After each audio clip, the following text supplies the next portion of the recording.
Bonsoir à toutes et à tous. C'est un plaisir de vous retrouver déjà si rapidement après notre dernière séance, après ne plus nous être retrouvés pendant 5 mois. Donc nous avons aujourd'hui le plaisir de nous trouver à la 4e séance de ce cycle de leçons dans le cadre du Collège Belgique qui est animé, organisé par la chaire SFPI, qui est occupée par le docteur Maximilian Craé, qui va aujourd'hui nous plonger dans une question qui est aussi politique que philosophique, la question du rôle de l'État comme investisseur, et d'autant plus quand on pense à l'État comme investisseur, étant au cœur, à la charnière du conflit entre capitalisme et démocratie. Comme vous savez, donc on a commencé ce cycle en février dernier. Max nous a alors introduit à l'histoire de l'État comme investisseur, à ses outils. Nous avons eu une première séance qui nous introduisait à cette réalité, à cette histoire. Mais la deuxième séance avait été consacrée aux grands investisseurs publics aujourd'hui, et en particulier au cas belge. La semaine passée, nous avons eu une séance qui était une séance en décalage, où nous avons en fait regardé un cas particulier qui n'est pas dans le cœur justement de cette chaire, qui est le cas des entreprises publiques autonomes, mais que l'on voulait embrasser d'un même regard pour considérer cet enjeu qui est un enjeu à la fois donc conceptuel et bien politique, bien réel, bien pratique, qui est la question des moyens que l'État déploie pour pouvoir remplir des fonctions que collectivement la société estime comme nécessaires. Et nous avons regardé au cas de la RTBF, avec son administrateur général, Jean-Paul Philippot, et avec Corinne Boulanger, qui est en charge de l'innovation au sein même de la RTBF. Ça nous a permis aussi de rendre très pratique la réflexion, puisque nous avons vraiment regardé à comment on pouvait construire du point de vue de l'entreprise des indicateurs, des KPI de performance en termes de soutenabilité à divers niveaux. La question environnementale n'était pas au cœur de cette discussion-là, mais la question d'une transition, d'une contribution sociétale de l'entreprise publique, dans ce cas, était au cœur de la réflexion, et surtout vraiment de finaliser la réflexion par des moyens de mesure de l'action, qui est un des enjeux que la SFPI clairement recherche aussi au travers de la réflexion qui est menée dans le cadre de cette chaire, et nous remercions d'ailleurs plusieurs membres de la SFPI qui sont présents aujourd'hui pour réfléchir avec nous. C'est très très précieux, et c'est un des enjeux aussi de évidemment cette chaire que d'amener à l'Académie des acteurs du monde réel pour discuter avec des chercheurs et avec le public aussi dans le cadre du Collège Belgique. Donc aujourd'hui, nous sommes à l'avant-dernière séance de ce cycle où nous allons donc entendre Max nous donner une leçon d'1 heure environ, et puis Bruno Coleman nous fera le plaisir, chers confrères, membre de la classe Technologie et Société, mais évidemment Bruno Coleman, CEO de la banque Petercam de Grove, d'être avec nous pour réagir, réfléchir, apporter des contrepoints, des compléments, des contradictions à ce qui aura été apporté par la leçon de Max. Et ensuite, nous ouvrirons le débat. Nous espérons avoir le dernier quart de la séance d'aujourd'hui, une petite demi-heure pour pouvoir entendre vos réflexions et les confronter à tout ce qui a été dit. Et enfin, je me permets de vous inviter donc à la dernière séance de ce cycle qui aura lieu à la fin du mois de octobre, je n'ai pas la date en tête, le 22, à la même heure, dans cette même salle. Ça sera la séance conclusive, temporairement. Ces questions ne seront jamais conclues, bien évidemment, mais en tout cas, on essaiera de dresser de tirer le fil sur ces 5 premières séances, grâce à Max, bien sûr, qui aura animé ces 5 séances, mais aussi à notre consoeur Véronique Cabiot, qui est ici et qui, elle, a été présente à toutes les séances avec moi-même pour essayer de accompagner Max, puisqu'il y a un conseil d'accompagnement qui est organisé avec les membres de l'Académie pour pouvoir entourer le travail de Max. Il y aura aussi Jean-Pierre Anselme, un autre confrère, qui n'est pas là ce soir, je pense, mais qui évidemment s'intéresse aussi de près à ces questions et qui offreront tous les deux une contribution pour nous aider à tirer déjà quelques premiers enseignements de ce premier cycle, sachant que cette chaire est en plein milieu de son travail et donc toutes les discussions et que toutes les interpellations qui se déploieront dans ces 2 séances ici seront prises très au sérieux par Max dans son travail pour mener la suite de ses travaux. Voilà, je vous remercie tous et toutes et je me réjouis de vous entendre.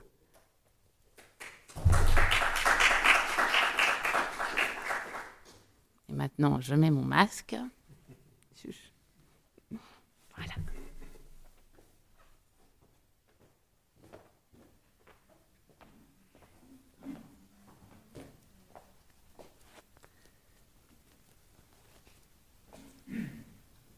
Donc, avant que je commence, tout d'abord, merci à Bruno Coleman d'être venu, parce qu'il m'a dit que presque tous ses collaborateurs sont tombés un peu malades les derniers jours, et donc c'est vraiment très, très, très gentil. Je vais essayer de donner ma leçon aujourd'hui dans environ 40 minutes, parce que Bruno doit partir à 7h moins un quart, et donc on va aller un peu plus vite que normalement. D'abord, une autre mise en garde. Comme vous avez sans doute déjà entendu, le français, c'est pas vraiment ma langue maternelle, et donc pendant le discours, je vais tomber de temps en temps vers l'anglais, vers le bas, on peut dire. Mais je pense que comme le sujet, c'est vraiment important, il faut être très précis et clair, et de temps en temps, je vais avoir besoin de l'anglais pour être si clair. Alors, aujourd'hui, on va parler de l'État comme investisseur, et comme investisseur large, grand, dans un sens puissant. Et je vais essayer de vous montrer que l'État, quand il fait des investissements dans un cadre grand, il se trouve vraiment à la charnière, comme le titre le dit, du conflit entre la démocratie et le capitalisme. Évidemment, les mots démocratie, capitalisme, ils sont des mots énormes, avec un content très compliqué, très fin, pas du tout facile. Et donc, pour dire quelque chose précis, je vais essayer de mener la discussion avec 2 cas spécifiques.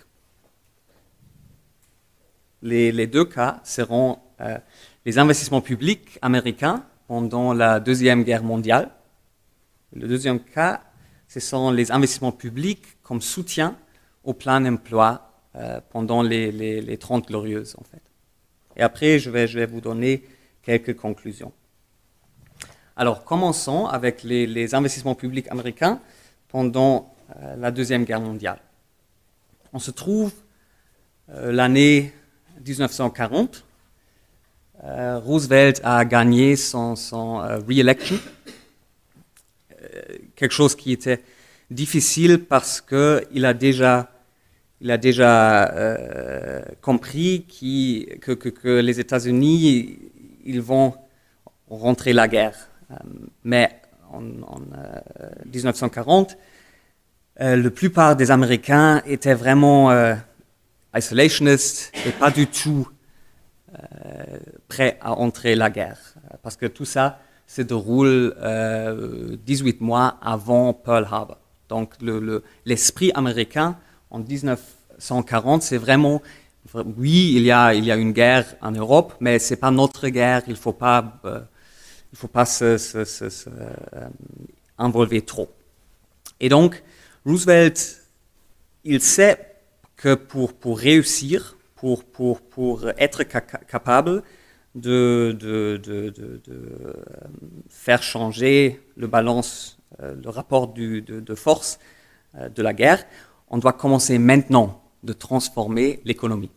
Donc, il faut changer la production des voitures vers les blindés, on doit changer la production des vêtements vers les uniformes, et aussi, en 1940, il y a aussi 15% de chômage aux États-Unis. Même si le grand crash, ça fait déjà 11 ans, mais il y a encore 15% de chômage. Donc, c'est une situation vraiment pas facile. Et alors, on sait que ça va réussir. On sait que les États-Unis, ils vont devenir the arsenal of democracy. Ils vont produire des masses, des armements absolument énormes.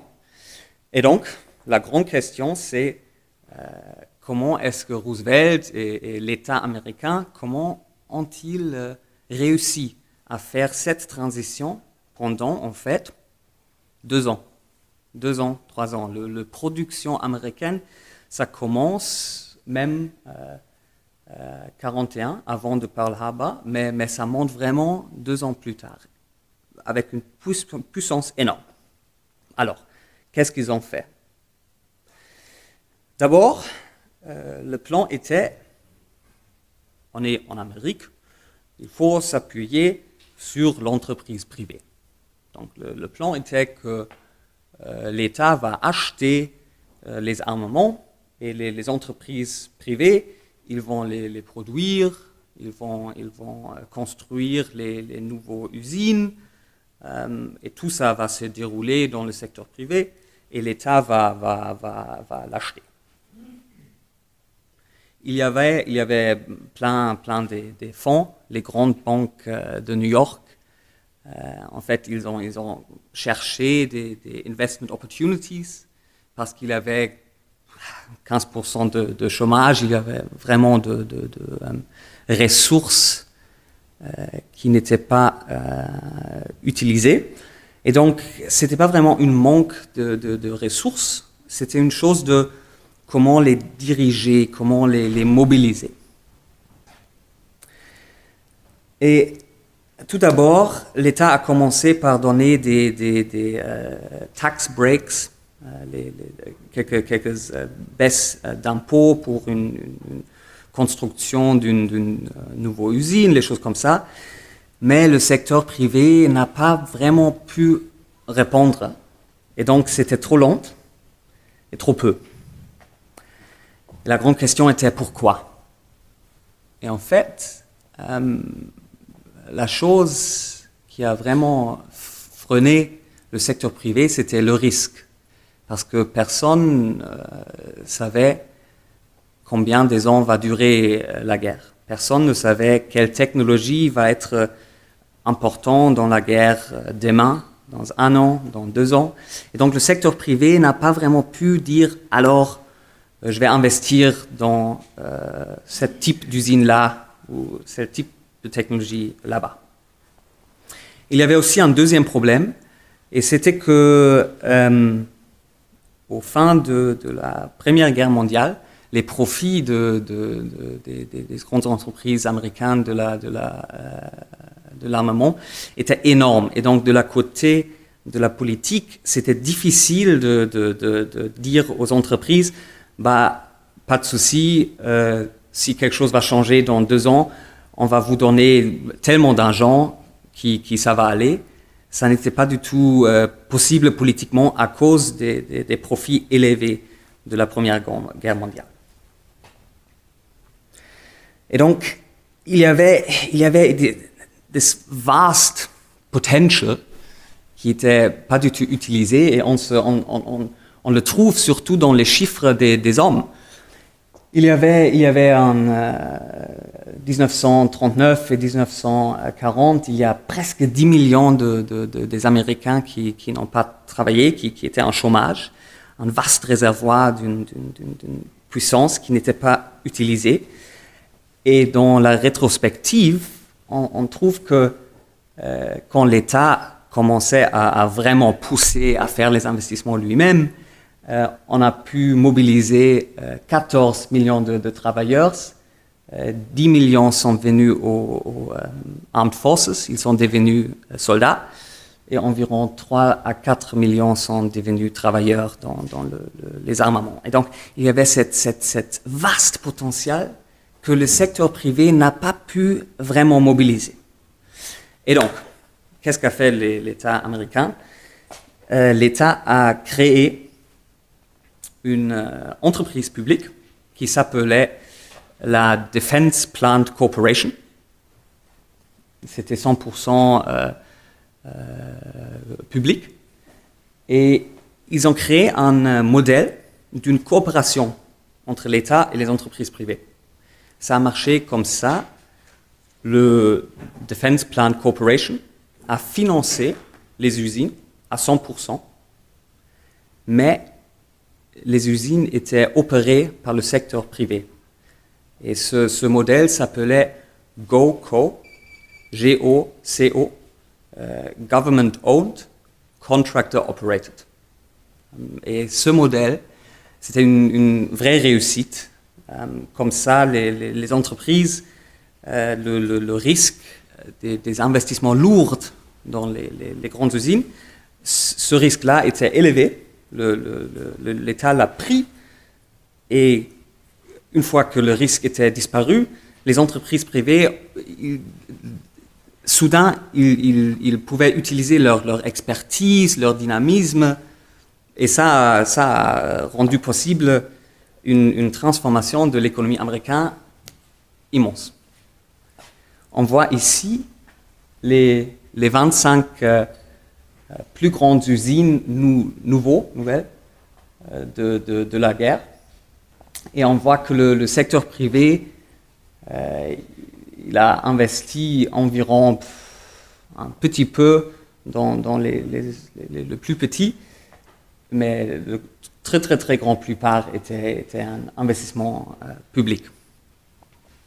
Mais la vraie réussite, c'était ça. En 1940 et 41, il y avait un débat énorme entre les économistes autour de White House. Et ce débat était, on n'est pas encore dans la guerre, est-ce qu'on peut commencer à faire une mobilisation de l'économie si ça baisse les salaires, le standard of living, la consommation privée? Comment peut-on l'expliquer au peuple américain? Parce qu'en 1940, c'est encore une guerre européenne. Et donc, il y avait vraiment ce débat entre les économistes qui a dit on ne peut pas faire ça, ça va baisser l'économie civile. Et les penseurs de foreign policy, et les stratégistes qui ont dit il faut commencer aujourd'hui, parce que dans une guerre moderne, on doit avoir une capacité industrielle qui se construit pas pendant une nuit. Et il y avait ce bataille entre les conseillers, mais au fin, ce modèle d'une collaboration entre l'État qui a fait les investissements et les entreprises qui ont géré les usines, ça a réussi to such an amount que la consommation civile en jaune c'était presque constant. Il n'y avait pas vraiment une perte pour l'économie civile. Et en bleu, on regarde en bleu en haut, ça c'est la production militaire, et ça est monté énormément. Et donc cette combinaison d'un investissement public et une opération privée a réussi à mobiliser des réserves énormes au sein de la société américaine. Et donc ça, c'était un très très grand succès. Mais il y avait aussi des très grandes conséquences d'un investissement d'une échelle énorme qui a mobilisé toute la société. En particulier, il y avait 4 conséquences. Première conséquence. Comme soudain, l'économie était vraiment un plein emploi, il y avait un grand changement du rapport de force entre les grands investisseurs et les travailleurs. Il y avait aussi un changement de taux de taxation, et tout ça a changé la répartition des revenus. Et en fait, il y avait un changement énorme où les très riches, les top 1%, et les riches, les top 10%, ils ont perdu environ 30%. Et maintenant, je dois changer en anglais parce qu'il faut être précis là-bas. They lost 30% of their share in GDP. Et ce qui s'est passé, c'était qu'il y avait une grande croissance. On regarde que ça s'est bougé de 1700 milliards jusqu'à 3 milliards et plus. Et cette croissance est allée vers les bas revenus. Et donc c'était à cause because the growth went to the poorer groups in society, that the percentage of overall income went down at the top end. Évidemment, c'est un changement énorme et c'est quelque chose politique. On ne peut pas l'ignorer. Ça, c'était la première conséquence vraiment importante politique. Deuxième conséquence, il y avait aussi un changement de rapport de force entre les hommes et les femmes. Et c'est la même logique. Parce que l'économie était vraiment un plein emploi, l'État avait besoin de chacun et chacune. Et donc, à cause de ça, c'était très, très difficile de dire non aux the justified demands des femmes qui ont dit, bon, on va travailler dans les usines, on va produire des armements, pas de souci, mais il faut nous payer comme les hommes. Bon. Et à cause de ça, le gender pay gap a diminué significativement. Troisième conséquence, c'est un peu la même chose avec les inégalités entre les Noirs et les Blancs aux États-Unis. Et on regarde ici qu'il y avait un vrai saut, un jump, où les inégalités ont baissé. Malheureusement, on voit aussi, parce que le graph, ça va presque aujourd'hui, et on peut trouver que cette inégalité a monté les dernières 2 décennies, malheureusement. Mais là aussi, le plan emploi qui était mené par l'investissement public a changé beaucoup de choses. Dernière conséquence.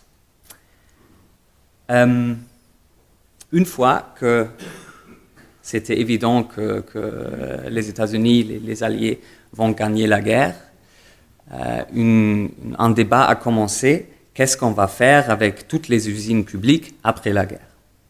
Il y avait un grand débat entre on l'appelle le New Dealers, les gens plutôt de la gauche, qui ont eu une idée. Chose à la gauche, l'idée c'était on va retenir quelques usines, on va les convertir à une production civile, les machines, washing machines, voitures, les choses comme ça. Et comme ça, on va savoir quels sont les vrais coûts de produire une voiture, quelles sont les possibilités augmenter les salaires? Quelles sont les possibilités de changer les méthodologies de la production pour qu'ils soient plus sains, plus safe, des choses comme ça. Et comme ça, si on aurait des usines publiques comme Yardstick pour faire des mesurements, that would have changed negotiations entre le secteur public et le secteur privé. Mais évidemment, il y avait aussi des avis différents, surtout des Republicans qui étaient plus conservateurs. Et leur grand souci, c'était que l'État peut toujours produire avec des coûts plus bas, parce que l'État a une telle puissance de négociation qu'il peut toujours acheter des choses à un prix 5%, 10% plus bas, et comme ça, quelques usines publiques pour tester, pour savoir, ça peut toujours devenir quelque chose de plus grand. Il y avait des vraies batailles entre les différents avis, et enfin, on a décidé qu'on va tout vendre au secteur privé. Et comme ça, les très grands investissements publics pendant la guerre sont presque tous disparus. Et ça a resté dans l'histoire américaine un épisode très bref. Bon, qu'est-ce qu'on peut retirer de cette histoire, cette première cas? On peut retirer, you can see que si l'État le vraiment veut, l'État peut changer la structure d'une économie très vite. Pendant 3 ans, pendant 4 ans, si l'État le veut, un État d'une puissance et une taille que l'État américain, c'est possible, mais ça va aller, it requires large public investments. L'État américain a essayé de faire le restructuration avec des changements de taux d'impôt, avec des changements de régulation, et ça n'a pas marché. Mais parce que not to do it was not an option, à cause de la guerre, l'État it had to do it, alors l'État l'a fait lui-même, in partnership avec le secteur privé.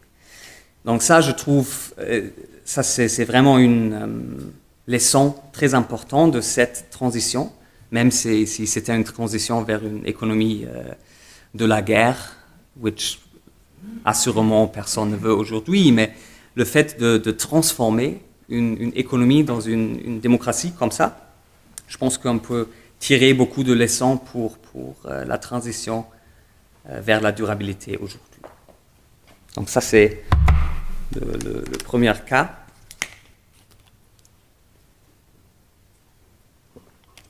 Et maintenant, je vais parler du deuxième cas,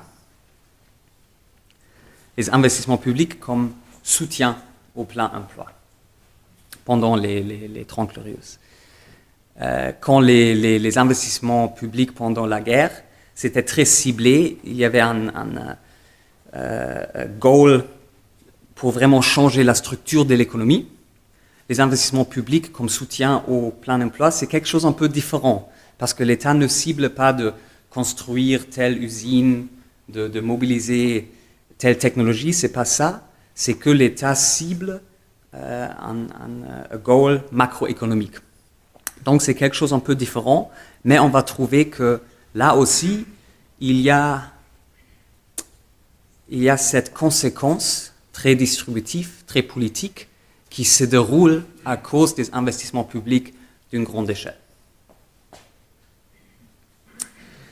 Alors, après la Deuxième Guerre mondiale, il y avait évidemment un défi de comment peut-on protéger la démocratie, comment peut-on faire que les années 30, that they will never repeat themselves. C'était vraiment dans la tête de tous les politiciens.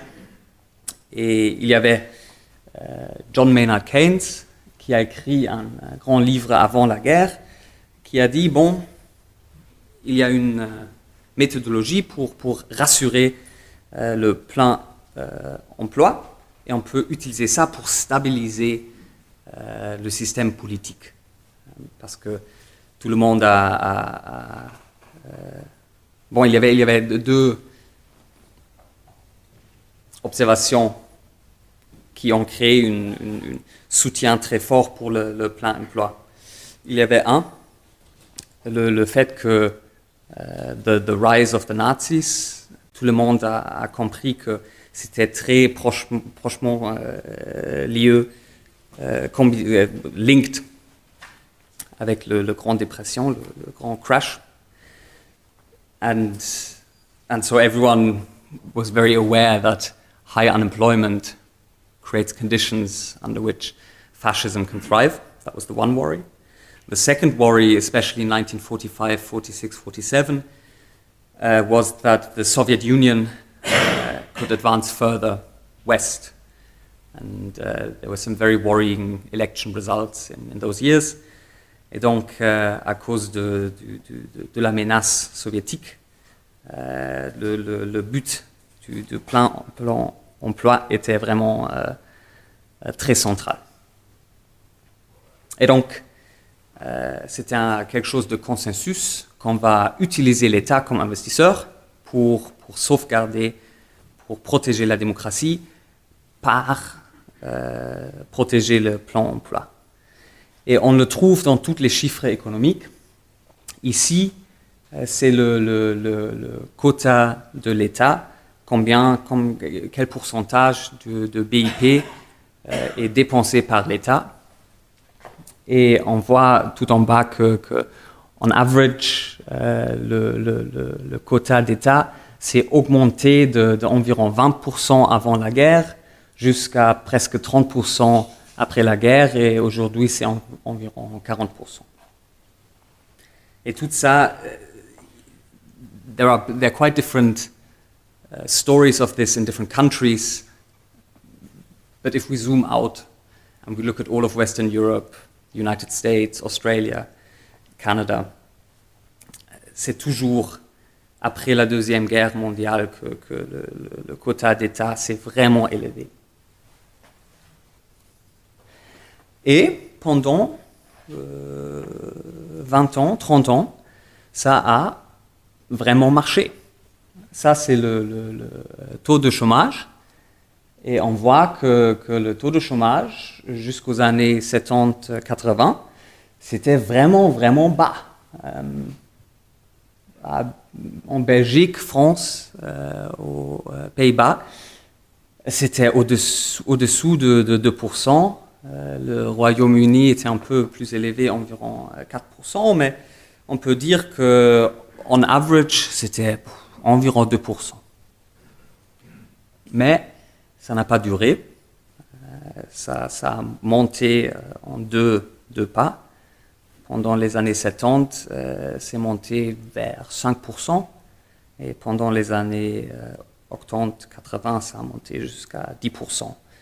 Et aujourd'hui, en fait, on est entre les deux, entre 5% et 10%, et quelques années, c'est plus près à 8%, quelques années, c'est entre 5% et 6%, mais le taux très très bas des 30 glorieuses n'était jamais récréé après les années 70.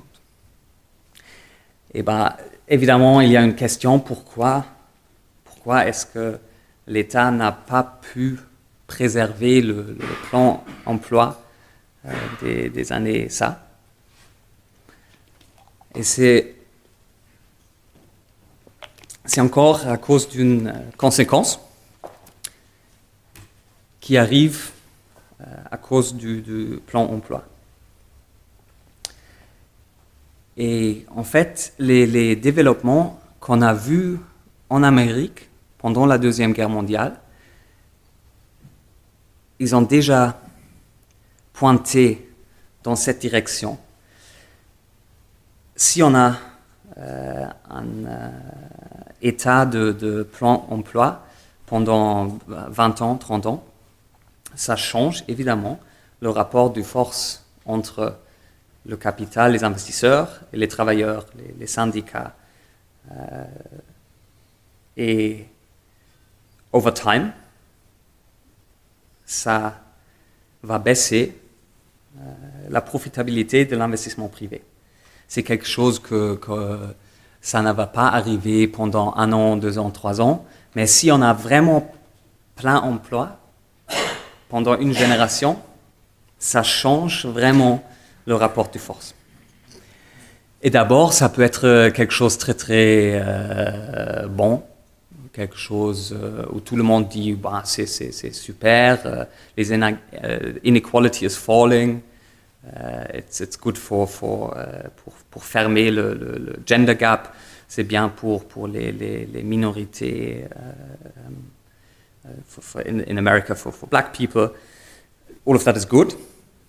Mais après 20 ans, ça va baisser la rentabilité des investissements jusqu'au il devient pas vraiment attractif. Et à ce point-là, le secteur privé va commencer à investir moins et moins et moins.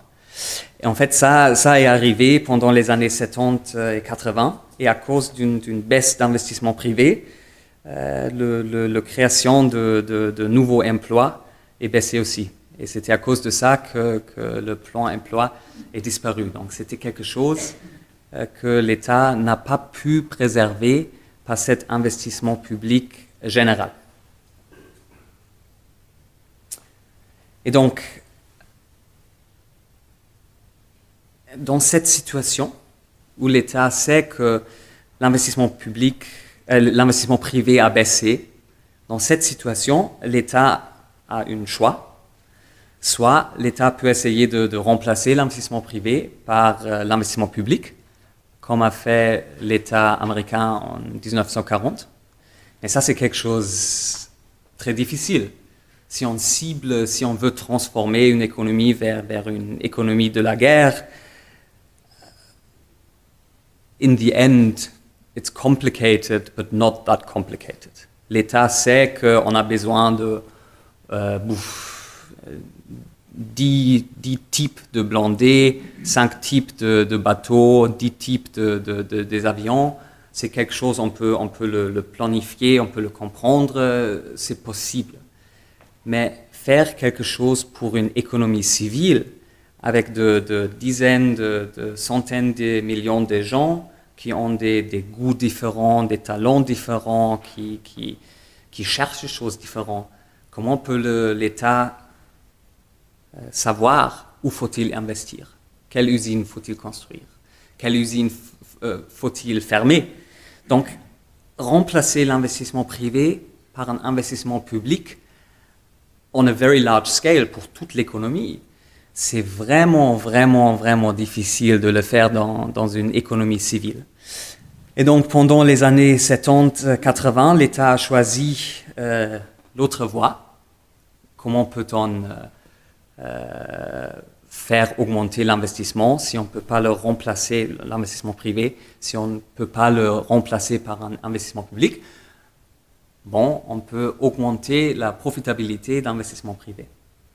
Et c'était ça que l'État a fait dans presque toute the Western world pendant les années 70-80. Et de temps en temps, c'était quelque chose de très violent où l'État a essayé de vraiment casser les syndicats, comme avec Margaret Thatcher au Royaume-Uni. De temps en temps, c'était quelque chose de très consensuel. Aux Pays-Bas, il y avait de agreements entre les syndicats et l'État où ils ont décidé de baisser les salaires pour augmenter les profits, pour que les entreprises privées recommencent à investir. Donc, il y avait des voies différentes pour augmenter la profitabilité. Mais ça, c'était au fin le grand choix que l'État a dû faire. Bon, on a eu 2 cas spécifiques, l'investissement public américain pendant la Deuxième Guerre mondiale et les investissements publics comme soutien au plan emplois pendant les 30 Glorieuses. Donc, qu'est-ce qu'on peut en tirer comme conclusion? On peut dire tout d'abord, s'il y a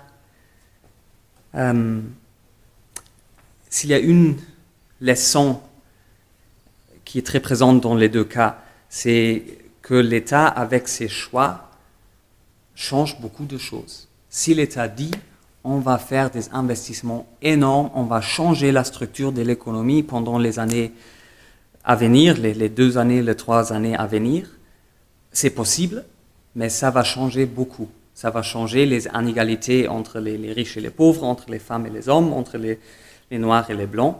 Et ça, c'est quelque chose essentiellement politique. Et donc, quand l'État fait les investissements publics dans une grande échelle, dans un grand cadre, il se trouve vraiment à la charnière du conflit entre beaucoup des groupes d'intérêt dans la société. Deuxième conclusion, et je trouve ça quelque chose de très positif pour notre monde aujourd'hui, si l'État le veut, il peut vraiment transformer une économie très vite. Alors, évidemment, il y a une question, si les différences entre la transformation américaine des années 40 et la transformation environnementale durable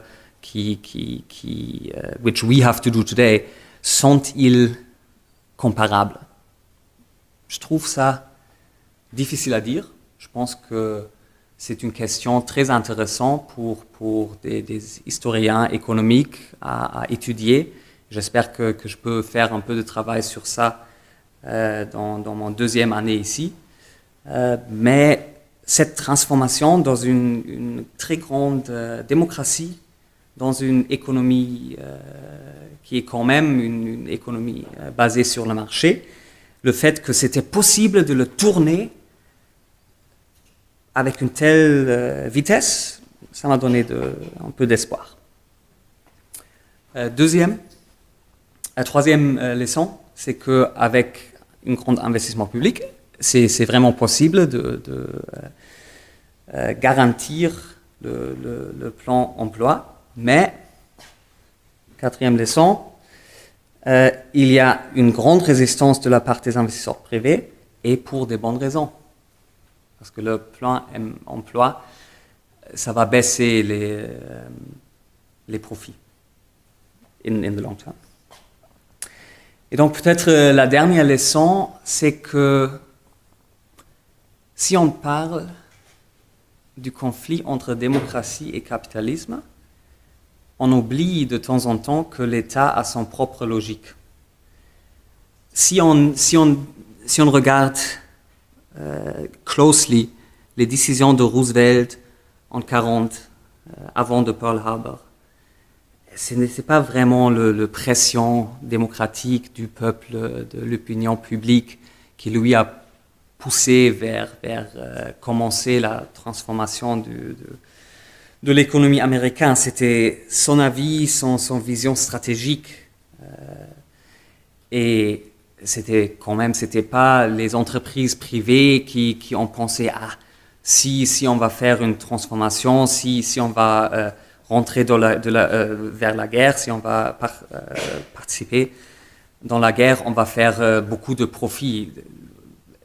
C'était pas du tout ça. Les grandes entreprises américaines, ils étaient très isolationnistes, très sceptiques, pas du tout pushing towards the war. Donc c'était vraiment l'État américain, et c'était surtout Roosevelt et son équipe qui ont eu cette vision et qui ont who translated that vision into this conversion of the economic conversion. C'est un peu la même chose pendant les années 70 et 80.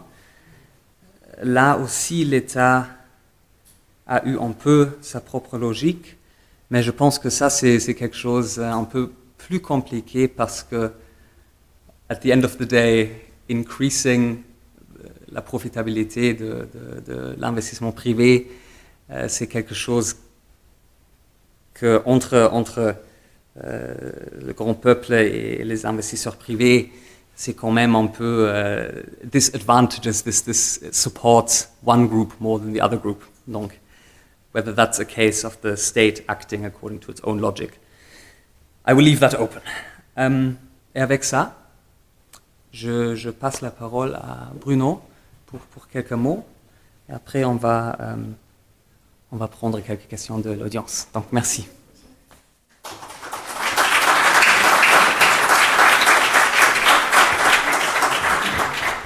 Voilà, merci de cette belle présentation enchanteresse. J'adore les présentations qui mélangent l'économie et l'histoire. Et je vais peut-être me permettre, sans être indiscussant, d'apporter quelques éclairages. Le premier, c'est que, et c'est basé sur votre premier exemple, quand on plonge dans l'histoire américaine, le choc a été vraiment la crise de 29. Et effectivement, la Grande Dépression a commencé 2-3 ans plus tard parce que le président Hoover, à l'époque, avait pris de mauvaises décisions. Et puis Roosevelt est arrivé en 1933 avec ses New Deal. Mais quand on y réfléchit, et souvent on découpe l'histoire de manière verticale avec les guerres, mais il faut parfois la voir de manière horizontale. En fait, les Américains sont rentrés dans une phase keynésienne qui a commencé dans les années 30, sous Roosevelt, et s'est terminée en 71, avec la fin des accords de Bretton Woods, voire 76, quand ils ont complètement été dilués. Et donc, en fait, quand on s'intéresse à l'histoire américaine, on se rend compte que non seulement la guerre, mais l'après-guerre ont été mis en œuvre dans une prospérité keynésienne. Et que le libéralisme américain, je reviendrai, n'a commencé que dans les années 80, pas avant. Deuxième chose, c'est que quand on s'intéresse aux investissements publics, et j'ai commis un livre récemment qui en fait la promotion aussi, parce que ça doit être restauré, je pense qu'on ne peut pas en parler en dissociant l'investissement public d'impact social et fiscal. D'ailleurs, c'est ce que vous avez dit sur base de l'exemple américain. On ne peut pas dire l'État doit jouer un rôle, mais pour le reste, les forces de marché jouent toutes seules, ou la redistribution est plus ou moins autoportée. Ça, c'est pas possible. Et le meilleur exemple de réussite, c'est l'Angleterre dans les années 40. Donc en fait, l'État-providence, le welfare state, qui est une notion d'origine anglaise, et qui avait été esquissée par Bismarck à la fin du 19e, en fait, ce welfare state a été réinventé ou inventé au Royaume-Uni par Beveridge, l'économiste Beveridge. Il a publié un texte en novembre 1942. Il faisait partie de ce qu'on a appelé la commission Attlee, qui avait voulu restaurer la protection sociale pour combattre 5 maux. Le manque d'éducation, d'habitat, la pauvreté, et puis 2 que j'oublie maintenant. Et en fait, c'est à ce moment-là que le Royaume-Uni est rentré dans une politique d'investissement public et de désinvestissement, de démantèlement de la dette, parce que ça s'était inscrit dans un cadre global. Il ne s'agissait pas simplement de construire des routes, mais de rétablir le contrat social et fiscal. Donc c'est important de garder les deux notions liées. Parce que c'est ça la question qui va nous occuper dans les prochaines années en Europe. Et quand on y réfléchit, sur base de nouveau de votre premier exemple, quand les Américains sont sortis de Bretton Woods, et que donc leur période keynésienne a été volontairement arrêtée pour des raisons monétaires et autres, ça a été d'abord une décennie de chaos complet. Vous avez fait référence avec le chômage, mais c'était d'abord deux chocs pétroliers, entre autres entraînés par la perte de valeur du dollar qui a conduit les pays pétroliers à augmenter les prix du pétrole. Il y a eu de nouveau le choc du chômage structurel de masse, qui n'avait plus été connu depuis les années 30. Et il y a eu, et c'est là que l'erreur du jugement a été faite, une intervention de l'État, mais pas une intervention en termes d'investissement, une intervention en termes de dépenses publiques, mais plutôt sociales, que de nature, que portant sur le capital productif. Et donc, ça a entraîné naturellement de l'inflation, une augmentation de la dette, et les années 70, début 80 se sont terminées de manière quasiment apocalyptique en termes d'inflation et d'endettement public, et en Belgique en particulier. Et c'est d'ailleurs le combat de l'inflation, et peu de gens en tirent cette synthèse, qui était à la base du néolibéralisme. Parce que comme le capital avait été érodé en partie par la perte de valeur notamment du dollar, pour ceux qui étaient investis en dollars de l'étranger, mais aussi par l'inflation, en fait, le capital a quasiment perdu 70% de sa valeur en 10 ans. Et donc, dans les années 80, c'était Thatcher en 79, Reagan en 80, et Volcker, entre les deux, qui a pris la tête de la Federal Reserve. Donc, ça a été le début du combat contre l'inflation. C'est ça le néolibéralisme, en vérité. Et on l'appelle néo parce qu'on a renoué avec le libéralisme qui avait prévalu dans les années 20. Et ce néolibéralisme est parti de l'idée que la spontanéité du marché allait allouer correctement les ressources, privées et publiques. Mais comme le marché est antinomique avec le public, en tout cas prima facie, en fait, le marché a pris ses marques et le secteur public s'est racrapoté en termes d'investissement public, jusqu'à ne plus représenter que 5% du budget de l'État actuellement, ce qui est absolument insensé. Et d'ailleurs, on n'a pas vu ce mouvement arriver de manière précise, parce que tout s'est fait par micro-oscillation. Tout s'est fait par une nappe idéologico-normative qui est rentrée dans les années 70 et 80, et on n'a pas vu qu'on changeait de modèle. Et d'ailleurs, on est confronté maintenant au choc, à la collision de deux modèles, c'est-à-dire un néolibéralisme qui était amplifié par la digitalisation et la mondialisation, d'une part, et d'autre part, le maintien, vaille que vaille, de l'État-providence, peut-être moins vigoureux qu'il n'était avant, alors que les courbes démographiques et la productivité ont changé. Et donc le débat maintenant, c'est effectivement de savoir quel est le rôle de l'État en matière d'investissement. Et je partage vos conclusions. Moi, je crois que l'État a un rôle à jouer, c'est certain. Je ne sais pas si l'État pourra restaurer le plein emploi avec la protection sociale qu'on a actuellement. Il y aura peut-être un choix à faire dans le gradient de protection sociale et de niveau d'emploi qu'on veut obtenir. Mais c'est clair qu'on doit restaurer les investissements publics. Et dans toute une série de domaines. Parce que ce néolibéralisme, partant de l'idée que tout était marché, nous a conduit, en Belgique en particulier, puisque c'est ça qui nous occupe maintenant, à tout privatiser, y compris les domaines régaliens. Télécom, énergie, et ça en 3 phases. Hein. C'était 88 la Générale de Belgique, 98 la grande vague de PA sur le BEC 20, 2008 affaire Fortis évidemment. Et donc l'État belge aujourd'hui est sans moyens, ni stimulant ni coercitif, en matière d'investissement productif. Ce qui est gravissime. Et ça a été en fait finalement, on solde maintenant, bien qu'il ait changé d'avis, l'héritage de Verhofstadt, hein, le fameux Baby Thatcher là, qui sautait comme un cabri dans les montagnes avec ses grandes dents en disant qu'il fallait tout privatiser. Ben, on voit ce que ça a donné, ça n'avait rien de bon. Et donc je pense qu'il y a un nouvel équilibre à trouver, mais toute la difficulté, ça va être de le faire de manière, je ne vais pas dire dépolitisée, mais démalpolitisée. Parce qu'il faut, à un moment, se reposer la question de savoir ce qui ressortit au privilège de l'État. Donc, quels domaines régaliens doivent être assurés par l'État? Oui, l'énergie, oui, les services aux personnes, oui, le domaine hospitalier, oui, l'éducation, et puis ce qui est ressorti au secteur privé, parce que ce secteur privé est en concurrence presque parfaite, en oligopole. Par exemple, on peut dire que Begfus, oui, c'est bien en Belgique de l'avoir au sein de l'État, mais que Belgacom n'a peut-être pas vocation à être détenu par l'État à 50%, alors qu'on a d'autres opérateurs télécoms en Belgique. C'est un micro-exemple parmi d'autres micro-exemples. Mais donc, toute la question, ça va être de savoir quel est le périmètre de l'État dans les prochaines années. Et mon sentiment, c'est que ce périmètre va, nolens volens, indépendamment de l'inflexion politique auquel on est soumis, va augmenter parce que le besoin de biens publics et de stimulation économique va immanquablement incomber à l'État.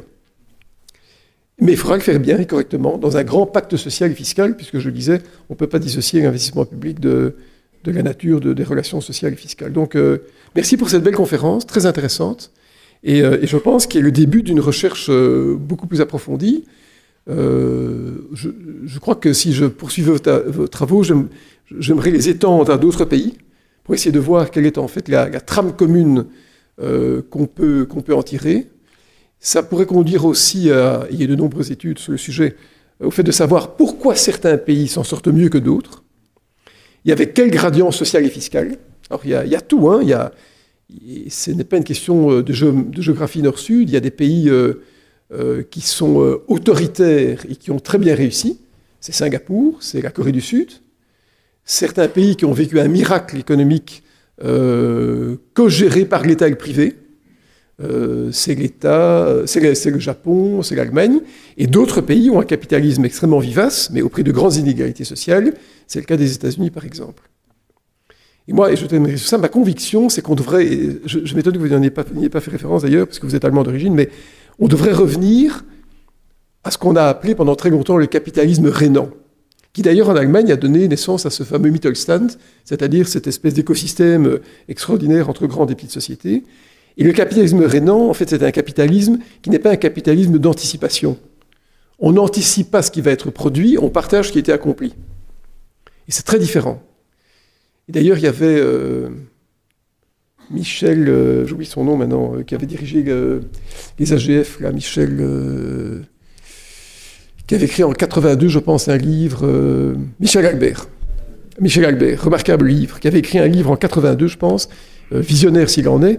Il avait intitulé son livre « Capitalisme contre capitalisme ». Donc, les 30 glorieuses ayant été à peine consommées, il avait compris la nature des capitalismes et lui plaidait, à juste titre, on ne l'a pas écouté malheureusement, pour la restauration d'un capitalisme rénant qui finalement est le produit de l'humanisme européen, sachant que l'État-providence qui nous a façonnés est de manière maintenant flagrante, écrasante, violente, complètement dissociée du modèle anglo-saxon qui promeut cette espèce de férocité et de furiosité qu'on observe là-bas. Voilà, merci beaucoup. Je vais mettre à côté de vous.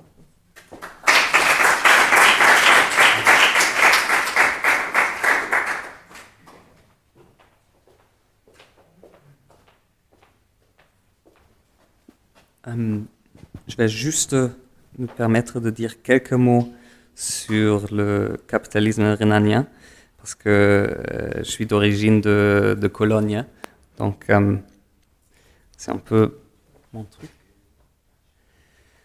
Mais malheureusement, je dois le dire en anglais parce que je n'arrive pas à le dire en français.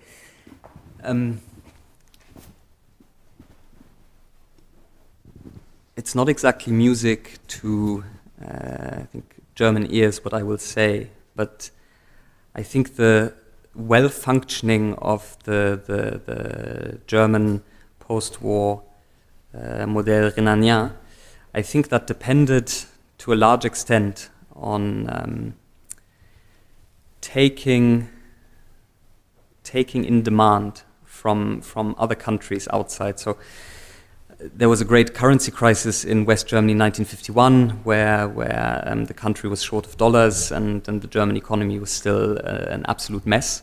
And Germany had to import basically everything, but especially food, because of course, especially West Germany is highly industrialized and fairly small, so it doesn't produce enough food to feed its own population. And so in 1951 there was a big currency crisis, shortage of dollars, which was very painful politically. And ever since then, both the German government and the German central bank conducted a policy of systematically undervaluing the German currency. So it's a little bit what the Chinese have done, let's say, entre 1990 and 2008, 2010. They've stopped doing it now, but they did it for a very long time, undervaluing their currency, which makes their exports much more competitive than they otherwise would, and means that they siphon off a lot of demand. So a lot of, for example, French consumers would be buying German washing machines and cars, partly because of the quality, but also partly because the exchange rate made them relatively cheap.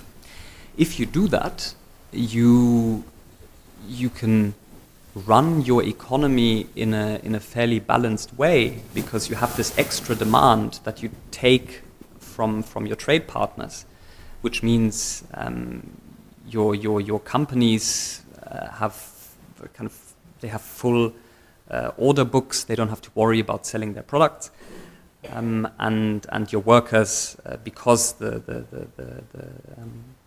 order books are so full, because you're going to be able to sell your products. The workers don't have to worry that much about job security. So a question I've always had as a kind of economic historian who looks at the post-World War II period is, what would have happened if all of Western Europe had adopted the German model? Would that still have worked? And there I'm not entirely sure. French, British, and American, especially monetary policy in the time before the 70s was much more expansive. It was perfectly normal for the French central bank to buy many government bonds and to kind of finance the state through money creation. Same with the Bank of England, same with the Federal Reserve, but only until the 50s they then stopped.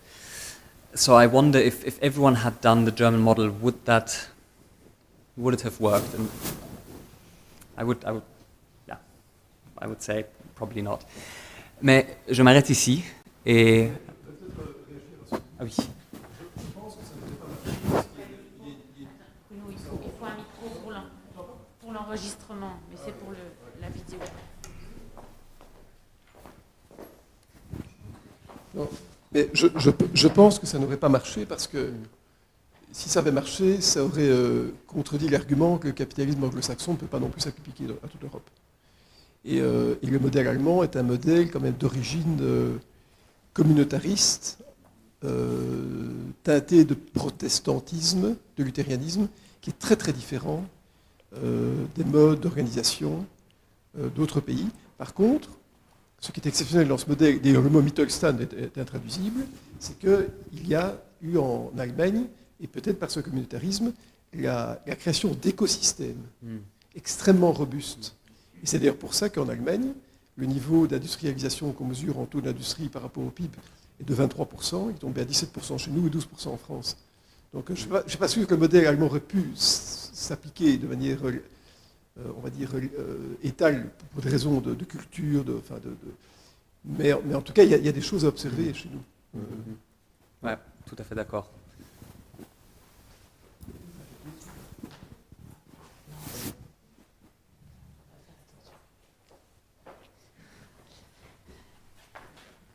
Il y a une question là-bas.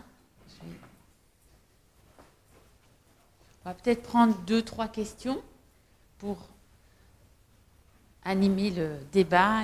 Monsieur,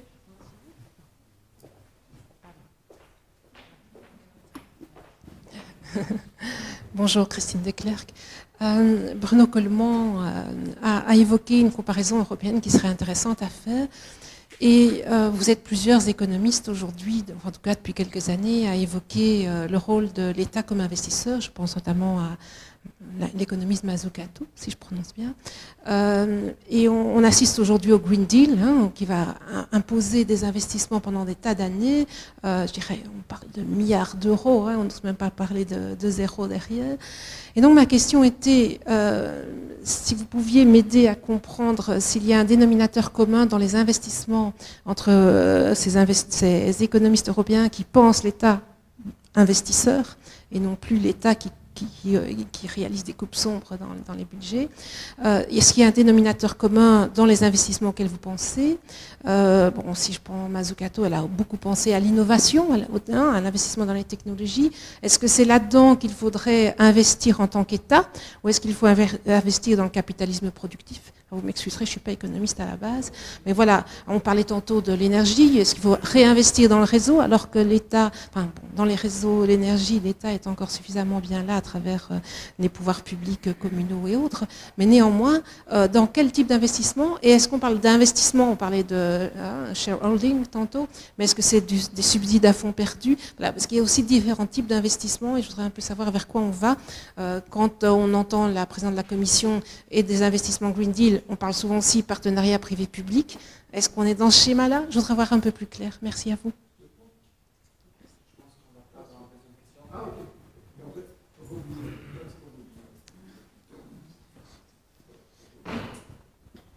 Monsieur Coleman, bonjour. Bonjour à notre orateur. À mon âge, on se pose surtout des questions qui pourraient impacter la vie de nos enfants et de nos petits-enfants. Est-ce que vous ne croyez pas que l'impact de la dette de tous les pays du Sud, les pays du Sud, je range la Belgique aussi, dette qui a augmenté suite au coronavirus, bien entendu encore, ça fait que les pays dits du Sud n'ont plus les moyens d'investir et ont plutôt tendance à désinvestir. Quand on voit ce qui se passe en France, par exemple, les pays rénants, effectivement, c'est un modèle qui me paraît le moins pire de ce qu'on peut imaginer sans avoir, je dirais, un régime non pas dictatorial, mais autoritaire pour le moins. Donc, si vous avez un élément, un éclaircissement sur cette dette qui va nous impacter pendant plusieurs générations, c'est la question qui me préoccupe plutôt. Alors, une troisième intervention. Merci. Je me pose une question qui est peut-être iconoclaste, mais je me dis, si on veut développer l'investissement fait par l'État, il faut acquérir la confiance du citoyen sur le fait que l'État gérera son investissement, qui est en fait financé soit par nos impôts, soit par de l'emprunt, de la même façon, avec la même rigueur, et dans un but de profit normal, comme le fait le secteur privé. Je crois qu'il y a aujourd'hui un manque de confiance évident de l'ensemble des citoyens sur la capacité de l'État de gérer ses investissements de façon vraiment économique et non pas politique. Il y a un deuxième point qui pour moi est important, c'est que, et j'aurais peut-être aimé que vous en disiez un mot, le développement démographique est pour moi une des explications majeures concernant les niveaux de plein emploi. Le fait que les sociétés privées, très justement, doivent faire face à la situation réelle concernant leur capacité à vendre les produits qu'ils fabriquent avec une marge normale pour leur permettre de continuer, parce que leur but n'est pas de vivre pendant 2 ans, mais pendant 100 ans, 1000 ans. Et le fait que le citoyen est de moins en moins prêt à mettre un prix normal pour une qualité normale. Et donc, on achète des produits venant des pays d'Asie, simplement parce qu'on dit c'est moins cher. Je me rappelle toujours ce que ma maman me disait, il vaut mieux acheter à l'innovation qu'à Sarma, parce qu'on achètera 1 fois à l'innovation et 5 fois à Sarma le même produit. C'est la question de la qualité. Voilà. On va s'arrêter à ces 3 questions substantielles et puis on refera un tour. Ah oui, avec le micro. Oui, tu peux te mettre là. Vous pouvez aller au pupitre aussi. Oui, ah oui, ok. Ouais, je réponds d'abord et puis Oui, vas-y.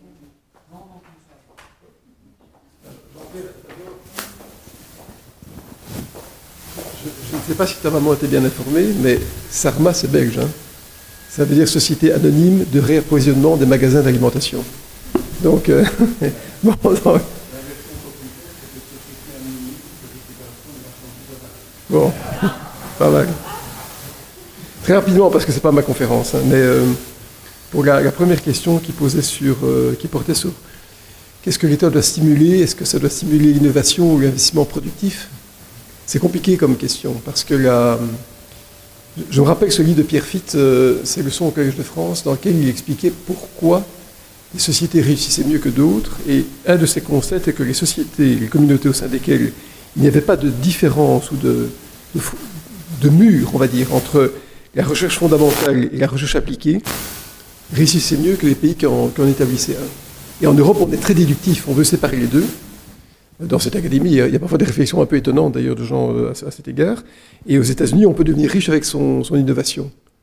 Et donc, il y a une question de mentalité, on ne change pas ça en quelques décennies. Moi, j'ai l'impression que l'État doit plutôt être capable de gérer des projets qui dépassent l'horizon de rentabilité normale d'un investisseur. C'est-à-dire plus de 20 ans, plus de 30 ans. Parce que n'oublions pas, une entreprise a comme objectif de trouver le monopole temporaire, éphémère. C'est le salon de coiffure d'une ville, c'est le pain d'un boulanger d'une certaine sorte pendant un certain temps, et puis après la concurrence fait que ça se dilue. l'État doit gérer des valeurs sociétales à long terme. Et donc, moi, il me semble plutôt que c'est dans des grands investissements à long terme que l'État peut intervenir, comme par exemple le tunnel sous la Manche, la transition climatique, parce qu'on va devoir maintenant construire des centrales au gaz, on va devoir démanteler des centrales nucléaires, on en paiera le prix d'ailleurs. Et bon, moi, ça, c'est mon idée. La dette, moi, je pense que la dette, c'est pas grave. J'ai mis longtemps à m'y faire. Je suis plongé dans mes propres cauchemars. Mais aujourd'hui, la dette, en fait, augmente, mais elle est refinancée par la Banque centrale. Oui, mais attendez, c'est très important.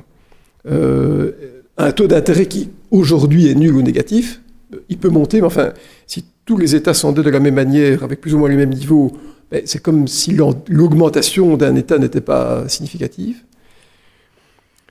Et la dette qui est dans le bilan des banques centrales est techniquement annulée. Elle ne sera plus jamais représentée au remboursement des États, elle va être remplacée par une autre dette. Et donc, en fait, quand on parle du ratio de dette sur le PIB qui est de 120, par exemple, c'est divisible, c'est pas des soustractions, mais je simplifie, en fait, c'est pas 120, c'est 90. Et donc, on n'est pas très élevé, et en plus, si on tient compte de l'économie en noir, qui est de 15% du PIB, ça tombe à 80%, donc c'est pas très grave. Cet argent, en fait, il est neutralisé, voilà, c'est tout. Et comme il est en fait comme un caillot de sang bloqué dans les circuits d'épargne, parce que la traction de la demande n'est pas suffisante, notamment suite au vieillissement de la population auquel Jean-Pierre Srad faisait référence, c'est de l'argent qui stagne, situation que le Japon connaît depuis très longtemps. Donc le Japon, c'est comme une centrifugeuse. L'argent est imprimé et redéposé, réimprimé, réemprunté. Pas grave. Et dernière chose, oui, la confiance dans l'État, ça c'est la dernière question. C'est vrai, c'est problématique parce que l'État n'a pas donné confiance. Et une des raisons, je crois, pour lesquelles, notamment en Belgique, le capital, sur la pointe des pieds, a vendu les fleurons belges pour aller à l'étranger, c'est parce que l'État n'a pas donné confiance. Il n'y a pas eu de vision étatique, il n'y a pas eu de vision stratégique, il n'y a pas eu de promesse de société, il n'y a pas eu ce qu'on appelle le patriotisme. Mais le patriotisme, c'est d'abord un projet de société. Et effectivement, tout ça, quand on doit financer les biens publics par l'impôt, il faut qu'il y ait un certain consentement à l'impôt. Et le consentement, il est fondé sur la confiance. Parce qu'au XXe siècle, s'est développée la théorie de l'impôt qui est de l'impôt commutatif, c'est-à-dire qu'on paye un impôt, mais on reçoit des biens publics. Alors chacun trouve qu'il paye trop pour ce qu'il reçoit, il oublie qu'il a la police, les hôpitaux, etc. Donc c'est un contrat qui est imprécis, mais qui existe quand même. Mais il faut un certain consentement à l'impôt. Et je pense que il est obtenu si l'État donne confiance. Voilà. Ça, c'est ma petite réponse. Mais c'est plutôt...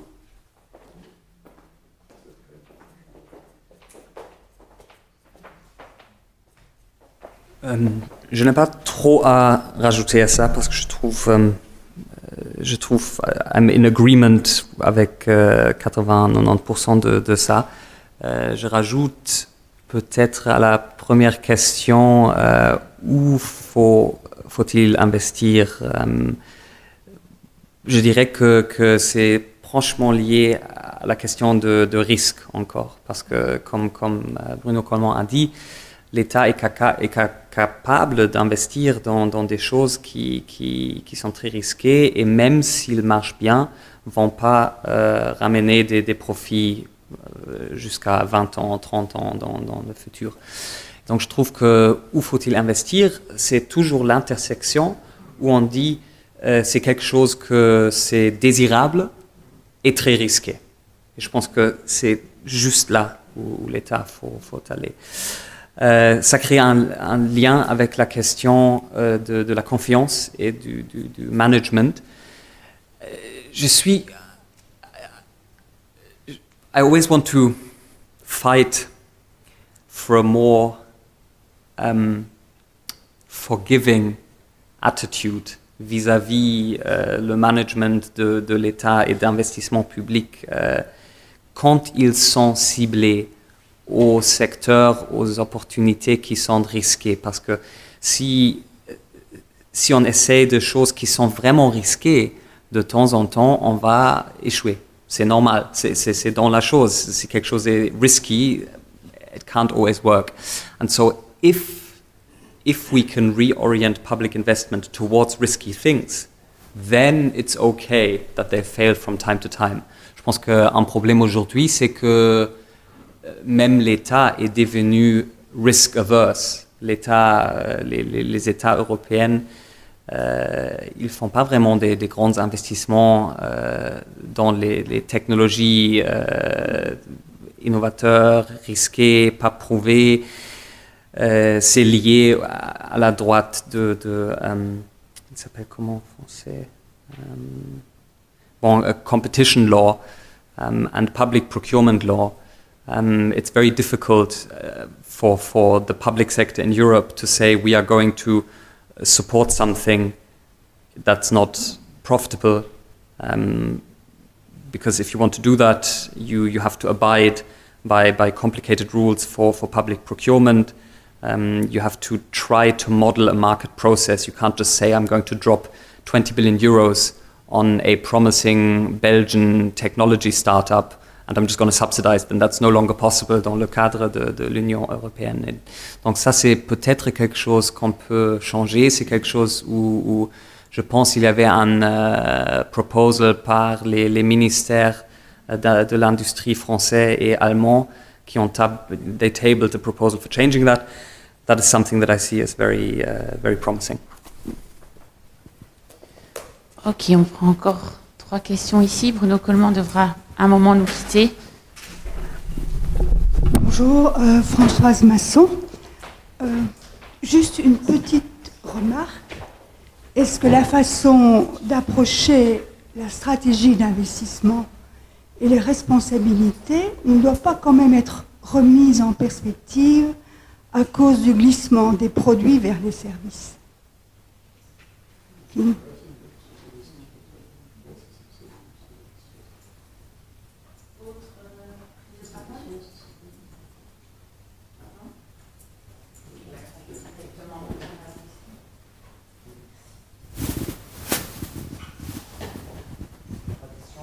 Oui, s'il te plaît.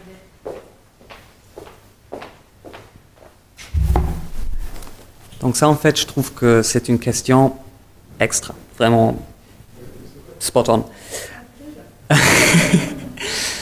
Et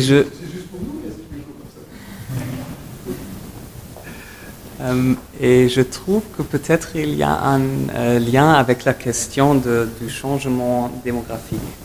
S'il y a un manque structurel de la demande dans l'économie, s'il y a toujours spare capacities,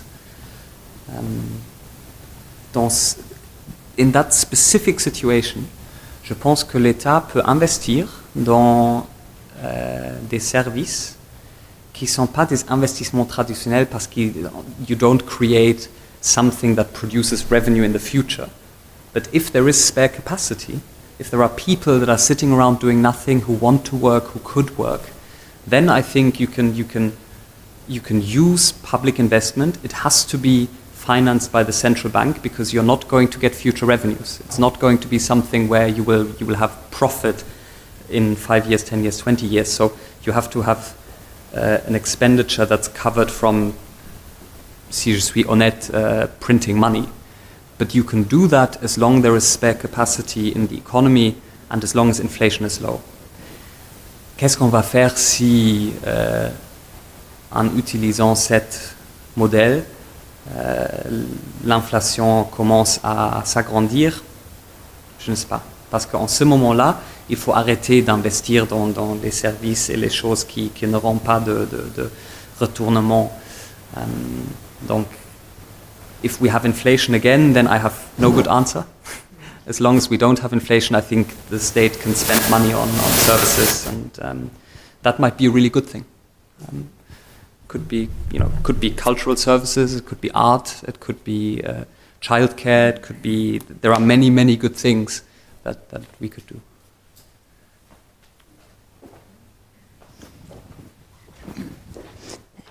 Je crains qu'il y avait des parties de la conférence qui me ont échappé parce que je ne suis pas francophone de nature, mais quand même j'ai une question.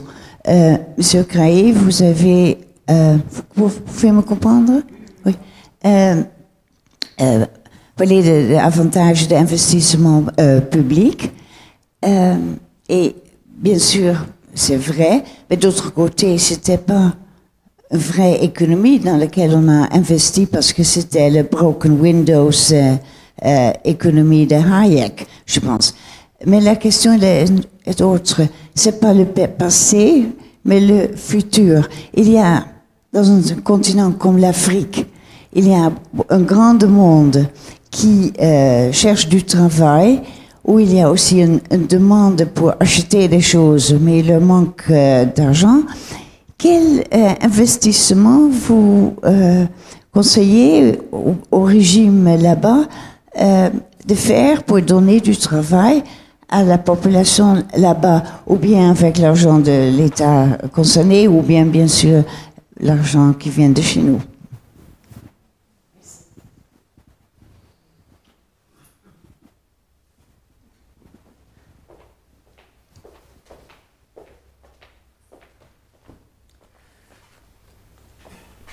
Comme tous nos deux sont pas francophones, peut-être c'est mieux si je réponds en anglais.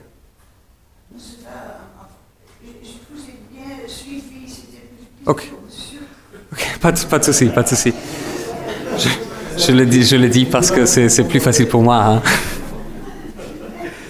Hein. Si j'ai compris la question, il s'agit en fait de la question quel investissement faut-il pour créer une économie industrielle, moderne, prosperous, riche en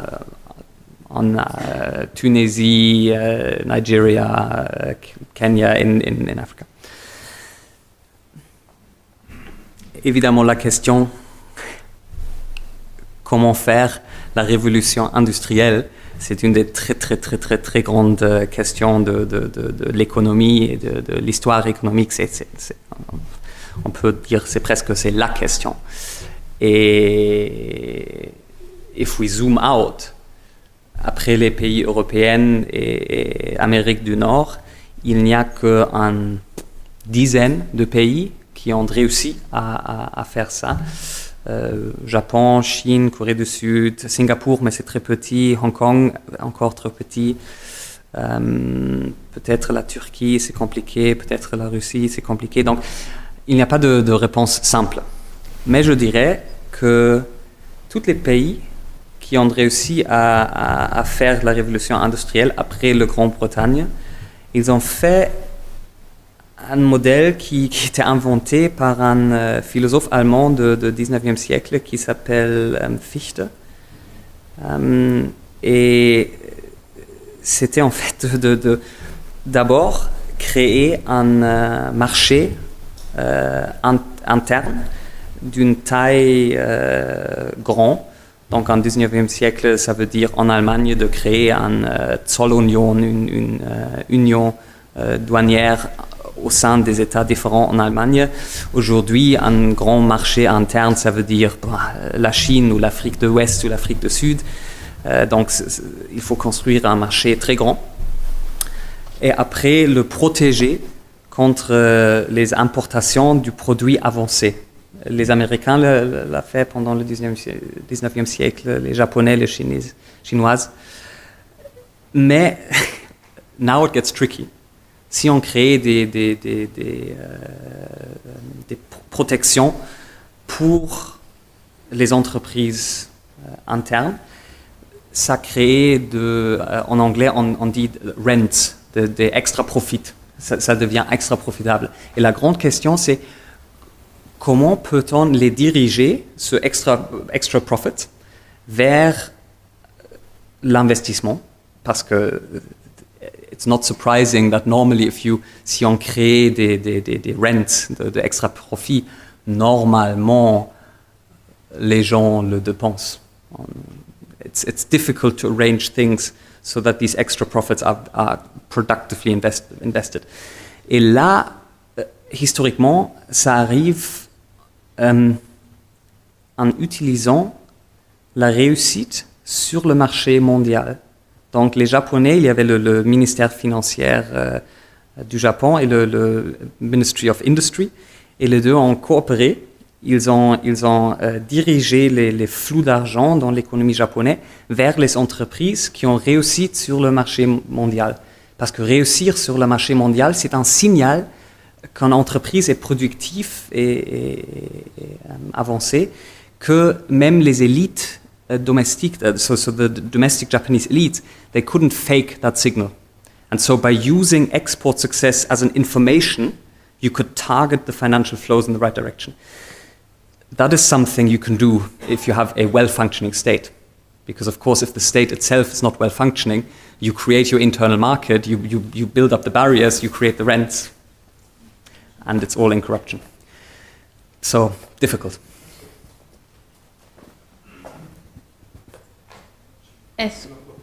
Oui, je propose qu'on libère Bruno.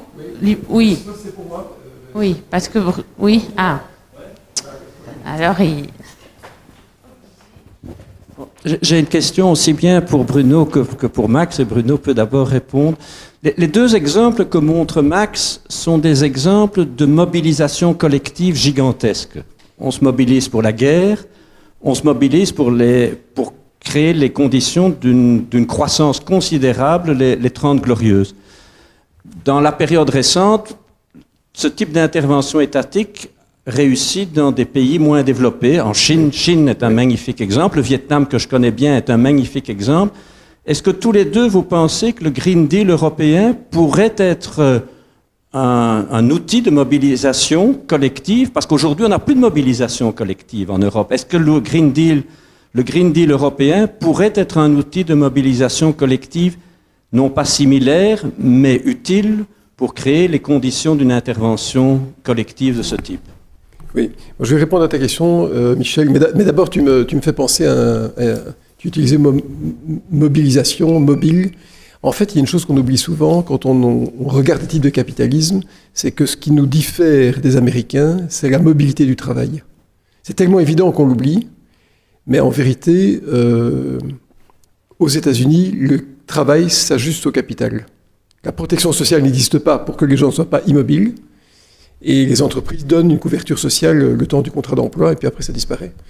Et donc les Américains ne veulent finalement pas payer d'impôts pour cette protection sociale qui pourrait les empêcher d'être mobiles socialement et géographiquement. Nous, on a un système d'État-providence qui entretient l'immobilité du travail. Et où est-ce que c'est l'immobilité du travail qui a appelé le modèle d'État-providence? On va parler d'affinité élective, pas plus, je pense. Mais donc, on l'oublie souvent. Moi, je pense que le Green Deal, oui, c'est une bonne occasion, c'est un grand projet, parce que on parle d'un projet, en fait, à 100 ans. Enfin, Jean-Pierre Jacquin, quelqu'un parlera mieux des centrales nucléaires que moi, mais Jean-Pierre Ansen, qui est membre de la classe Technologie et Société, m'a dit qu'il fallait autant d'années pour démanteler une centrale que d'années pendant lesquelles elle avait été en exploitation. Bon, vrai ou pas vrai, mais bon, ça fait 60 ans. Ça fait beaucoup de donc on arrive à la fin du XXIe siècle. Et je pense que le secteur privé est incapable d'avoir un horizon d'investissement plus loin que 20 ans, 15-20 ans. D'ailleurs, quand on actualise les flux financiers, et c'est comme ça que les cours de bourse sont formés, les dividendes attendus à partir de la 20e année actualisée en euros d'aujourd'hui ne comptent pour rien. Parce que l'éloignement dans le temps est en fait gommé par le phénomène d'actualisation. Donc en fait, l'horizon d'investissement d'une entreprise privée, en termes de valorisation boursière, c'est 20 ans, 15 à 20 ans, pas plus. Et moi, je pense que oui, c'est une bonne occasion. Et on peut aller plus loin, puisque comme la planche à billets maintenant est utilisée pour refinancer les États, et c'est un peu l'idée de Lagarde, hein, c'était l'idée de Garou-Tourou, j'avais été la présenter à Charles Michel quand il était encore Premier ministre, mais pourquoi ne pas promouvoir la Banque Centrale Européenne comme étant le réescompteur des dettes que les États vont contracter pour faire la transition climatique, le nouveau Green Deal? Ça semble tellement évident. Alors c'est peut-être too good to be true, hein, parce qu'à un moment, il y a peut-être de l'inflation qui va arriver, mais moi je pense que oui. Oui, tout à fait. Je vais vous laisser malheureusement, mais en tout cas, je l'avais prévenu. Hein, donc merci beaucoup en tout cas de votre exemple.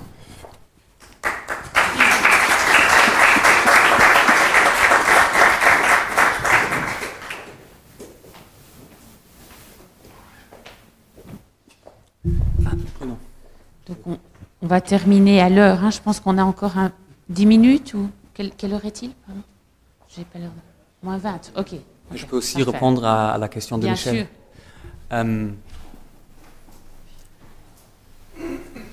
J'ai peut-être 10% moins confiance que Bruno l'a, parce que je pense que c'est évident que c'est une telle possibilité et qu'on a tellement des ressources sous-utilisées, mal utilisées. Je pense que il y a le défi, la tâche et les ressources et la possibilité, tous les deux, ils sont là, mais ils étaient là pendant la dernière décennie, et le fait qu'on n'a pas vraiment beaucoup fait, ça me rend un peu plus sceptique que Bruno, mais en fait, je pense que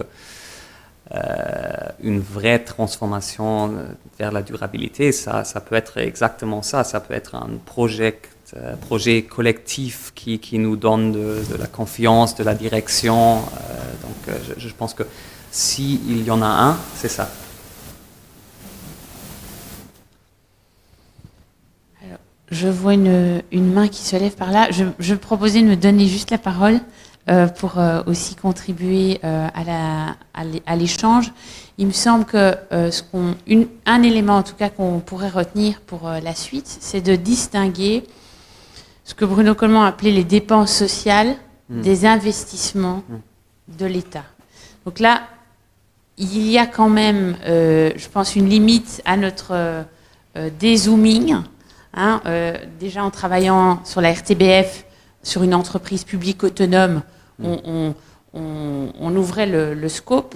Évidemment, les enjeux de la SFPI, en tant qu'un organisme qui va prendre au nom de l'État des participations dans des entreprises privées, ça ne peut pas être l'enjeu de penser l'État social, par exemple. Et je crois que ce que Bruno disait, mais je ne vais pas le critiquer en son absence, mais quand même, je vais dire ceci sur ce point-là. L'État social, je pense que c'est une vision trop réductrice de penser que ça serait une sorte de manifestation de la frilosité du travail à s'adapter aux besoins du capital. Historiquement, l'État social, c'est quand même l'instrument collectif qu'on se donne pour construire un tissu de solidarité pour que ceux qui font face à des accidents de la vie puissent surmonter cet accident et bénéficier d'une vie décente. Donc il y a très clairement dans la conception évidemment de l'usage des moyens collectifs qui sont mobilisés par l'État, à mon avis, ce qui doit rester du périmètre de ce qu'il a appelé la dépense sociale. Et puis il y a alors effectivement donc ce qui va relever, je pense, de la mise en œuvre des biens qu'on va estimer des biens publics qu'une société décente souhaite se donner, l'accès à la santé, l'accès à l'éducation.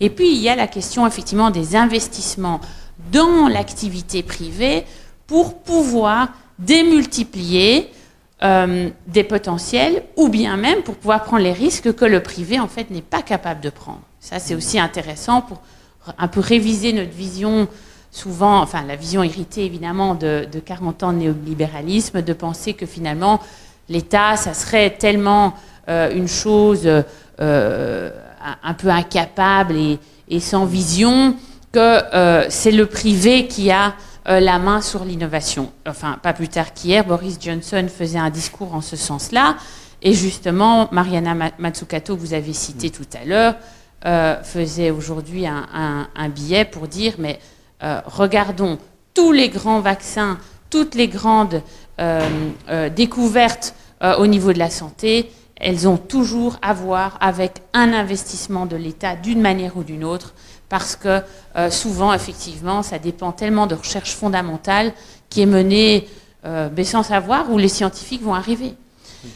Donc là, il y a des frontières en fait qui ne sont pas étanches, et je pense que c'est très positif, en tout cas dans notre dans l'effort qu'on essaye de faire, de justement de ne pas s'accrocher à des frontières, mais en même temps, il y aura certainement un besoin de replacer des balises plus claires sur justement le rôle particulier de l'État et donc pouvoir identifier la fonction en fait que l'État joue véritablement. Je ne sais pas si tu veux répondre à ça, Marc. Oui, en fait, parce que je trouve que la question, qu'est-ce que c'est l'investissement et qu'est-ce que c'est l'investissement public, c'est tellement intéressant, surtout en combinaison avec la question de vous, madame, qu'est-ce que ça veut dire investissement dans un monde, dans une économie surtout liée vers le service. Et à mon avis, bien sûr, on peut distinguer entre l'État-providence et les investissements dans les entreprises privées ou les investissements dans les usines, the roads, l'éducation, tout ça, on peut faire ça. Mais je trouve que ce cadre, c'est un cadre d'une économie industrielle et pas vraiment une économie de la service. Pour aujourd'hui, moi je pense que qu'est-ce que c'est l'investissement et qu'est-ce que c'est surtout l'investissement public? C'est dépenser de l'argent pour changer l'économie. Et ça, évidemment, ça pourrait être de déconstruire les centrales en gaz et nucléaire et construire des énergies renouvelables, évidemment. Mais si on pense dans une vision plus grande, on peut dire que changer la société, ça pourrait être aussi de créer une job guarantee et utiliser l'argent public pour faciliter ou pour rendre possible une vie différente, une vie où c'est normal que 10%, 20%, 30% des gens travaillent dans le projet de créer de divertissement, mais bon, qu'est-ce que c'est le divertissement dans une monde de la culture ou, bon, je trouve qu'on peut imaginer une société beaucoup différente que le nôtre, et je pense toujours à un essai écrit par John Maynard Keynes en 1929. C'était 30 peut-être, c'était au milieu de grand crash, et c'était vraiment, les temps étaient pires. Mais il a écrit qu'il s'est demandé, qu'est-ce que c'est, le titre c'était Economic Possibilities for Our Grandchildren, et il a dit, si on regarde l'an 2030, on va travailler 15 heures par jour. We will have, the problem of our time will no longer be production, it'll be what do you do with your time. Et à mon avis, c'est une erreur colossale que nous sommes si loin de cette possibilité que nous sommes, parce que in terms of productivity, nous sommes très avancés, très avancés. On peut produire toutes les voitures, tous les bâtiments, tous les ordinateurs, tous les téléphones portables which we need, qu'on a besoin, avec une semaine de travail de 20 heures, de peut-être 25 heures.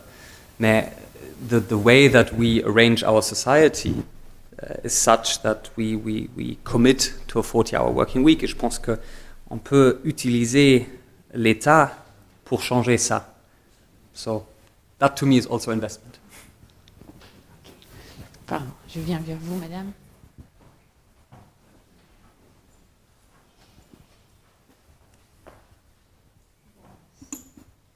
Oui, bonjour.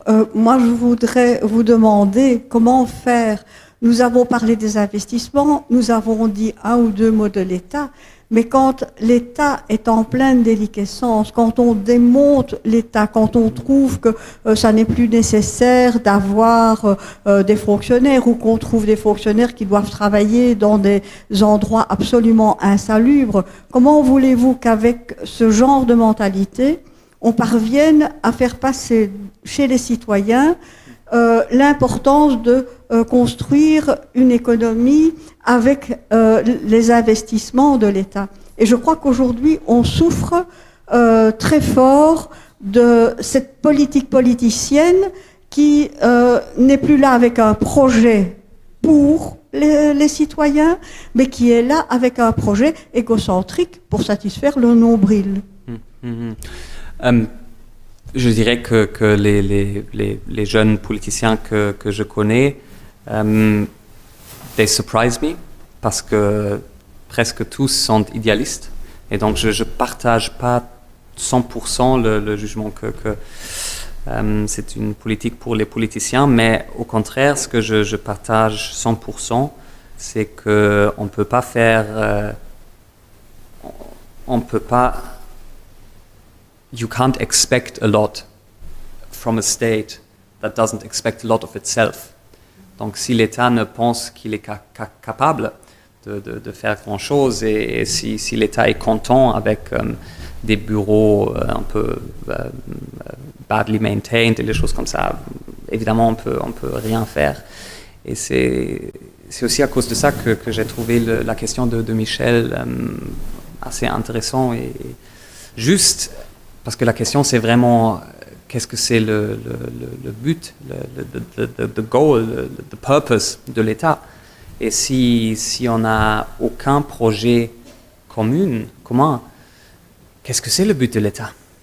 Garder la paix, évidemment, et gérer la société, bon, évidemment aussi, mais si on n'a pas de grandes visions, pourquoi?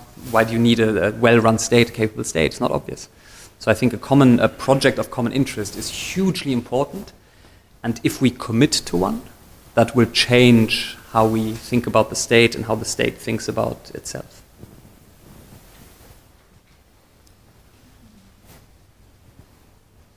Eh bien, je pense encore. Madame, vous voulez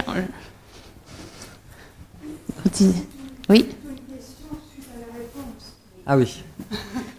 But do you think that there is any chance to keep a sense of community in the states? Let's talk about European states, the way they move, migration, distinctive groups, interest, and so I think the sense of community is disappearing at least. So this is my question. What do you think about that? Et est-ce que vous pensez au sens d'une communauté au sein d'un État européen, donc the community within Belgium, ou la communauté entre la Belgique, la France, l'Allemagne, ou tous les deux? Tous les deux. Ok. Ouais.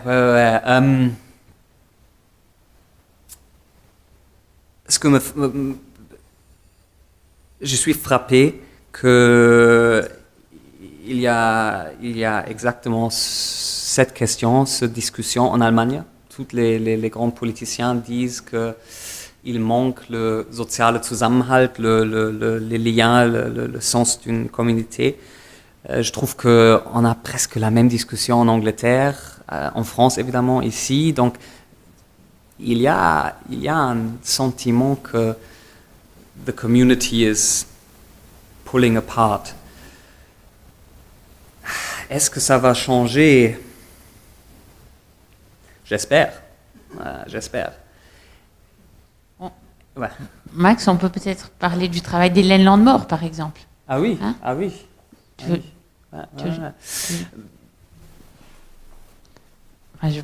Par exemple, on a une collègue qui travaille sur la manière de revitaliser. Il y a beaucoup de chercheurs dans ce domaine en fait, mais la manière de revitaliser la démocratie.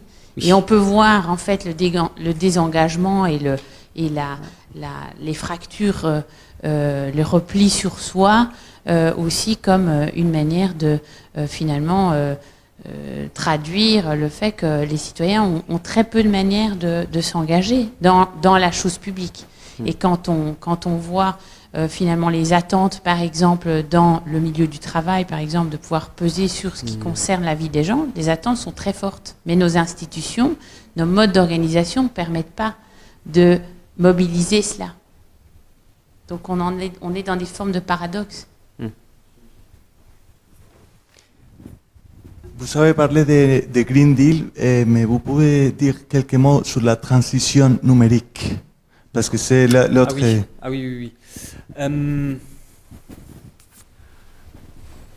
Je trouve que entre les deux, la transition numérique, c'est pas la même taille, je trouve, parce que ça se déroule. Évidemment, la façon dont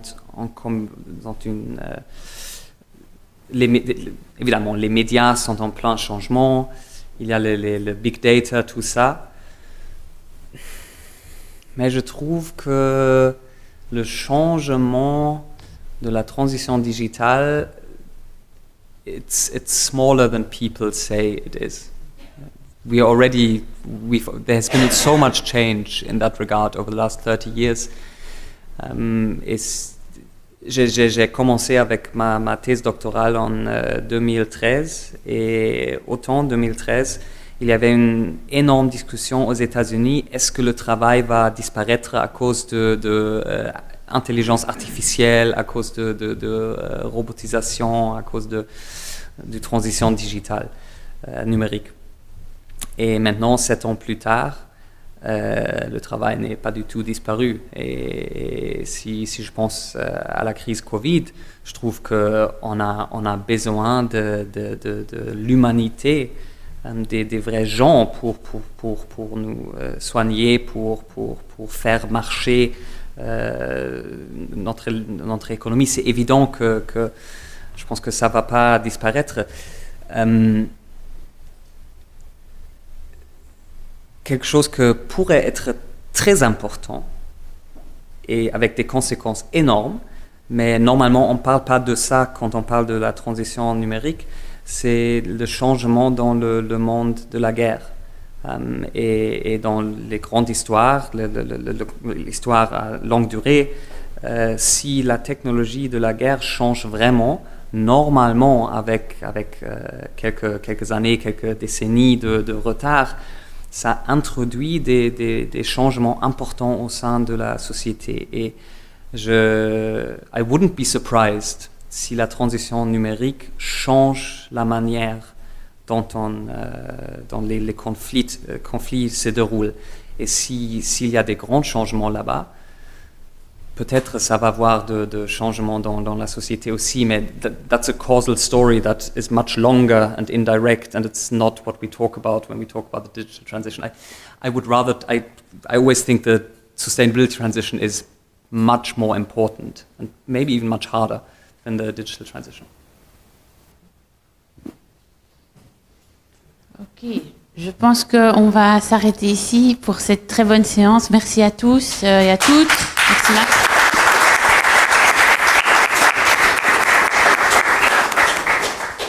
Et donc on se retrouve le 23 octobre, c'est ça ? Je pense 22. 22, mais je vois que vous avez bien retenu. Le 22 octobre pour la dernière séance avec Max, Véronique Cabiot, Jean-Pierre Hansen et on espère vous tous. Bonne soirée. Merci.